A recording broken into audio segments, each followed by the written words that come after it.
आज की इस वीडियो में हम बात करेंगे 9 जुलाई के धनु राशि फल के बारे में और साथ ही बताएंगे सावन के महीने में भगवान शिव की साधना से हर क्षेत्र में प्राप्त होती है विजय। दैनिक राशिफल चंद्र ग्रहण की गणना पर आधारित है। आज के राशिफल निकालते समय पंचांग की गणना और सटीक खगोलीय विश्लेषण किया जाता है। हमारे इस दैनिक राशिफल में सभी 12 राशियों का भविष्यफल बताया जाता है। इस राशिफल को देखकर आप अपनी दैनिक योजनाओं को सफल बनाने में कामयाब रहेंगे। आज के राशिफल में आपके लिए नौकरी, व्यापार, लेन देन, परिवार और मित्रों के साथ संबंध, सेहत और दिन भर में होने वाली शुभ अशुभ घटनाओं का भविष्यफल होता है। शुरुआत करते हैं आज के पंचांग से। 9 जुलाई 2020 दिन गुरुवार, श्रावण मास के कृष्ण पक्ष के चतुर्थी तिथि सुबह 10:11 तक रहेगी। उसके पश्चात पंचमी तिथि आरंभ हो जाएगी। शतभिषा नक्षत्र रात्रि 3:09 तक रहेगी। उसके उपरांत पूर्व भाद्रपद नक्षत्र आरंभ हो जाएगी। आयुष्मान योग रात्रि 7:57 तक रहेगी। उसके पश्चात सौभाग्य योग आरंभ हो जाएगी।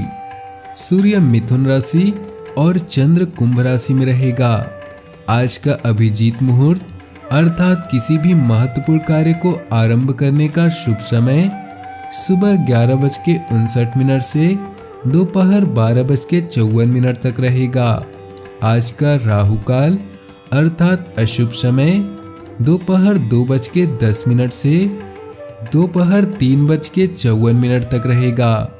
इस समय कोई भी महत्वपूर्ण कार्य आरंभ न करे।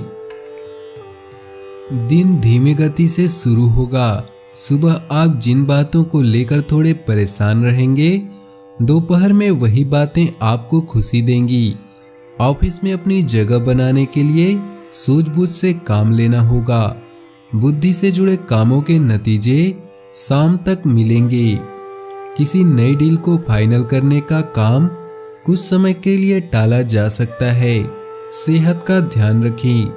भाग्य 78% साथ है। गुरुवार के दिन व्यापारिक लाभ की स्थितियां प्रबल रहेंगी।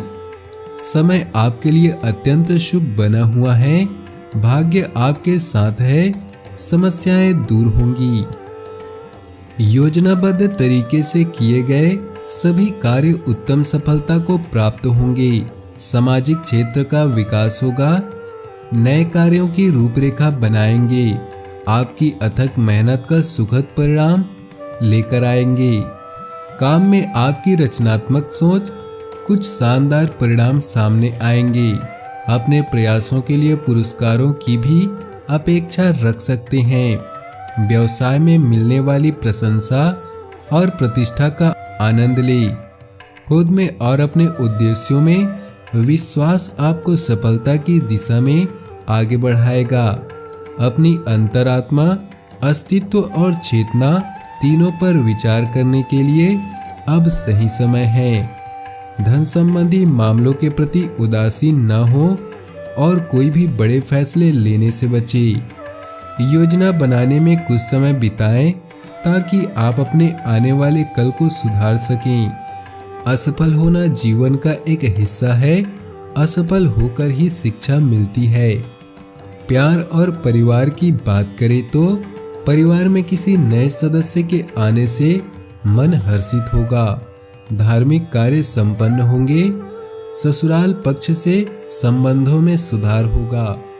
पिता से प्राप्त मार्गदर्शन लाभप्रद होंगे। अपनी वाणी पर नियंत्रण रखें, अन्यथा संबंधों में कटुता आएगी। भाइयों का सहयोग प्राप्त होगा। भविष्य की योजनाओं पर चर्चा होगी।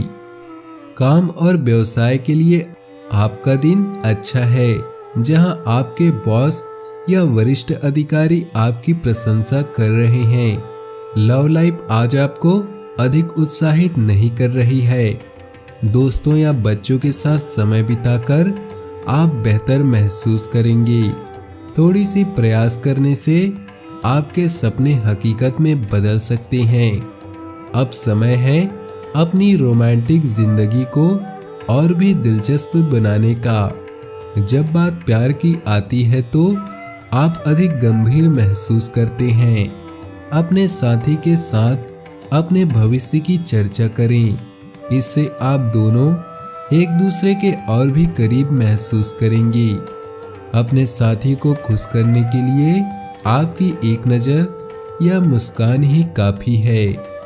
व्यवसाय, करियर और आर्थिक राशिफल की बात करें तो जमीन, बैंकिंग और फाइनेंस से जुड़े पेशे वाले व्यक्तियों के लिए यह समय प्रतिष्ठा, मान्यता और धन प्राप्ति का सूचक है। आज आप सभी की उम्मीदों पर खरे उतरेंगे और कोई भी आपके बढ़ते हुए कदमों को रोक नहीं सकता। बड़े निगम या कंपनियों के साथ अनुबंध की भी संभावना है। आत्मनिरीक्षण के लिए यह समय बेहतरीन है। आप अपने आसपास के समाज को लेकर चिंतित हो सकते हैं, खासकर उन लोगों के बारे में सोचकर जो कम भाग्यशाली और सुविधाओं से वंचित है। धन संबंधी मामले भी आपको आकर्षित कर सकते हैं। दिन का लाभ पूरी तरह से उठाने के लिए अपने समय को नियोजित करें। स्वास्थ्य की बात करें तो कुछ गर्मी जनित परेशानी महसूस हो सकती है। सिर में दर्द जैसी शिकायत रहेगी। भाग्यशाली रंग और भाग्यशाली अंक की बात करें तो आज आपके लिए भाग्यशाली रंग है केसरिया और भाग्यशाली अंक है 5। सावन के महीने में भगवान शिव की इस साधना से हर क्षेत्र में प्राप्त होती है विजय। 6 जुलाई से सावन का महीना आरंभ हो चुका है। मान्यता है कि सावन का महीना भगवान शिव को बहुत ही प्रिय होता है। इस महीने में शिव भक्त भगवान भोलेनाथ की विशेष आराधना करते हैं। सावन सोमवार के दिन सुबह से लोग शिवालयों में एकत्रित होकर शिवलिंग पर जलाभिषेक और अन्य तरह की पूजा सामग्रियों को अर्पित करते हैं। सावन के महीने में महादेव को प्रसन्न करने के लिए कई तरह की साधनाएं की जाती है।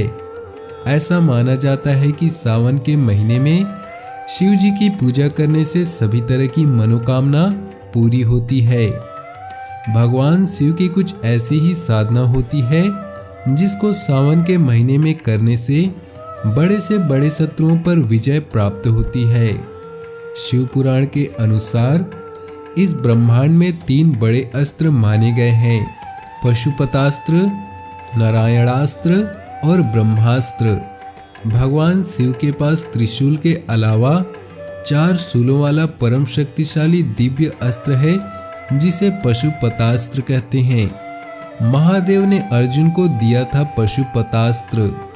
महाभारत के युद्ध में अर्जुन एक महान योद्धा थे। उन्होंने युद्ध पर विजय प्राप्त करने और शत्रुओं पर जीत के लिए भगवान शिव की कठोर तपस्या की थी।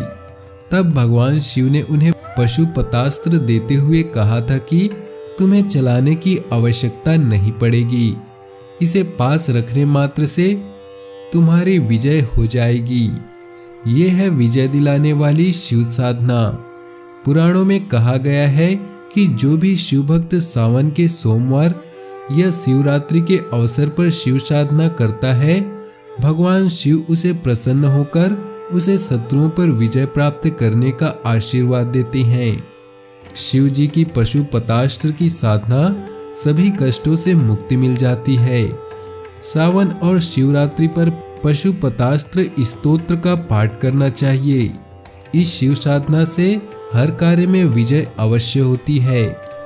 महाकाल की साधना।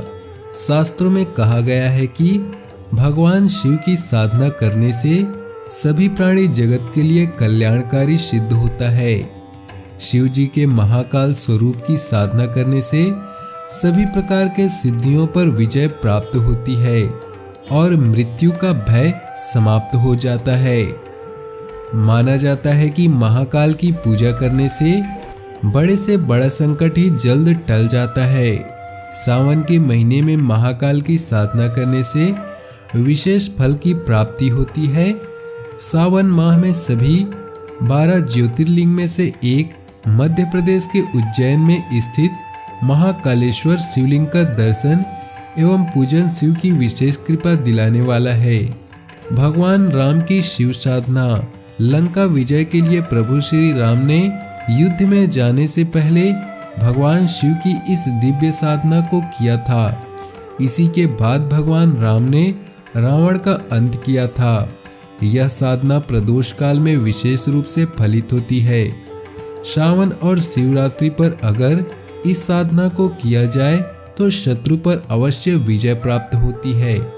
अपनी जीवन में खुशियां बनाए रखने के लिए और भगवान भोलेनाथ का आशीर्वाद प्राप्त करने के लिए वीडियो को लाइक करें, दोस्तों के साथ शेयर करें और नीचे दिए कमेंट बॉक्स में सच्चे श्रद्धा भाव से ओम नमः शिवाय जरूर लिखें, ताकि आपकी सारी मनोकामनाएं जल्द से जल्द पूरी हो सके। वीडियो अंत तक देखने के लिए आप सभी का बहुत बहुत धन्यवाद। आपका दिन शुभ हो, मंगलमय हो।